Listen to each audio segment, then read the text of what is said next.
L'évangile. Donc nous les évangélistes, nous sommes le vent du Saint-Esprit. Et le vent que nous soufflons, c'est l'évangile que nous vous donnons. L'évangile que nous vous donnons, nous soufflons le vent sur votre vie, afin que votre vie soit nettoyée des mal qui est dans votre vie, du péché qui est dans votre vie, pour que votre vie apparaisse. Parce que quand tu es couvert du péché, Dieu ne te voit pas. Dieu ne te voit pas. Mais quand l'évangile touche ta vie, quand l'évangile nettoie ta vie, tu vas voir que Dieu a transformé ta vie. Il a vu que ta vie est en train d'être éclairée. C'est l'éternel, l'évangile qui éclaire. L'évangile est une lumière qui éclaire la vie de quelqu'un. C'est lui qui a franchi. La Bible dit, si le Fils t'a franchi, tu seras réellement libre. Or, la Bible dit que le Fils Jésus-Christ était Dieu qui s'est manifesté en chair. Il a dit, allez-y prêcher la bonne nouvelle. Or, la bonne nouvelle, c'est Jésus. La bonne nouvelle, c'est Jésus. Donc, tu dois être éclairé par cette bonne nouvelle. Quand Jésus est rentré sur la scène, quand Jean-Baptiste est parti, il a prêché, il a nettoyé. Quand Jésus est rentré sur la scène, il a commencé à guérir les malades. Mais le message encore qu'il a donné, c'est la repentance. Quand Jésus est quitté, il est monté au ciel. Le Saint-Esprit, le jour que le Saint-Esprit est venu, le Saint-Esprit est descendu encore par le vent. La Bible dit le jour de Pentecôte, le vent est venu du ciel. Le vent a soufflé sur les portes. Le vent a soufflé sur les apôtres. Le vent a soufflé sur les apôtres. Et les apôtres ont reçu le vent. Le vent, c'était le Saint-Esprit. Et c'est posé sur chacun d'eux. Ils ont commencé à parler là. Et quand ils sont sortis de là, quelque chose a changé dans leur vie. Quelque chose a changé dans leur vie. Pierre qui avait peur toujours, il s'est tenu debout. Il a commencé à parler aux hommes. Il y a un esprit de peur en toi. Il y a un esprit démoniaque en toi. Il y a un esprit d'orgueil en toi. Il y a un esprit de querelle en toi. Il y a un esprit de colère en toi. Il te faut l'évangile. Il te faut l'évangile. Il te faut l'évangile. Accepte Jésus.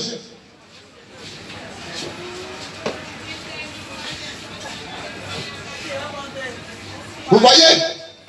C'est pourquoi les messagers qui sont les vents, écoutez les vents. C'est pourquoi Jésus a dit, quand le vent vient là, on ne sait même pas d'où ça vient, on ne sait pas d'où ça va. C'est comme ça l'évangile. Souvent il y a des gens qui ne comprennent pas l'évangile. C'est par rapport devant eux. Mais je prie ce matin au nom de Jésus-Christ. Que Dieu vous donne les oreilles à comprendre l'évangile au nom de Jésus. Que le Seigneur vous donne un cœur à regarder, à voir et à comprendre, à retenir cette parole.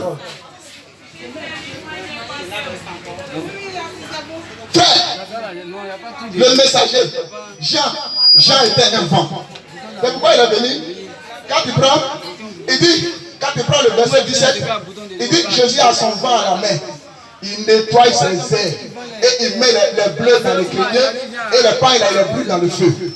Donc quand Dieu veut venir dans ta vie, il envoie quelqu'un d'abord pour t'annoncer l'évangile, pour nettoyer dans ta vie.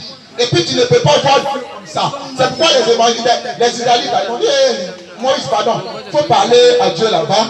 Maintenant, toi, tu viens nous parler. Parce que quand Dieu descend chaque fois, je vous ai déjà parlé, il y a des cadavres qui tombent.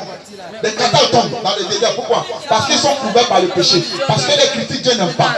Ils ne respectent pas Dieu. Ils n'obéissent pas à Dieu. En tant qu'un pécheur, pour que Dieu puisse venir dans ta maison, il faut que l'évangile vienne te nettoyer.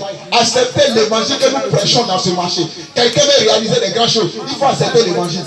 Moi, en tout cas, j'ai fait comme on dit, dans ma marche, dans mon ministère, j'ai fait Angers, j'ai fait la commune d'Angers, j'ai fait le quartier d'Angers, j'ai fait la libérale 3, j'ai fait la libérale 2. Dans mon ministère, quand je suis arrivé à Vidan. Mais toutes les femmes qui sont bénies, riches dans les églises que moi je les ai côtoyées, qui ont collaboré avec moi, c'est des femmes qui se sont attachées à Dieu, qui se sont répandues. Il y avait des prophètes qui les suivaient, qui priaient pour eux, qui disent, maman, on ne fait pas ça. Voilà comment on fait. S'il y a quelque chose, il y a un problème, tu avais vu dans le désordre, le prophète dit, non, ça là, c'est pas bon. Il faut faire quoi? Sinon, tes choses, tes biens seront détruits. Et des personnes là, ces femmes, elles ont écouté ces prophètes là, elles ont écouté ces pasteurs. Aujourd'hui, elles sont riches, les enfants sont heureux, elles sont heureuses. Elles ont des maisons, elles ont des châteaux. Mais c'est à partir de l'évangile, c'est à partir de la parole de Dieu.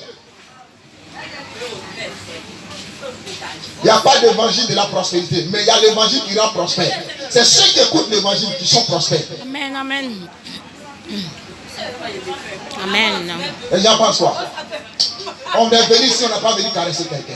On est venu prêcher l'évangile. Si quelqu'un reçoit notre parole, Dieu soit loué. Et regarde ici, j'ai dit, je reviens sur cette parole. Si quelqu'un dit non, moi je prie chez moi, j'ai ma Bible. Non, tous les jours je prie, je lis la Bible, c'est bon. La Bible me dit de méditer, mais tu n'as pas la connaissance. Si tu ne veux pas recevoir les hommes de Dieu, c'est l'orgueil. C'est l'orgueil. La Bible dit, celui qui reçoit un serviteur de Dieu, recevra la récompense. La Bible dit, celui qui vous écoute, m'écoute. Dans Luc chapitre 10, le verset 16.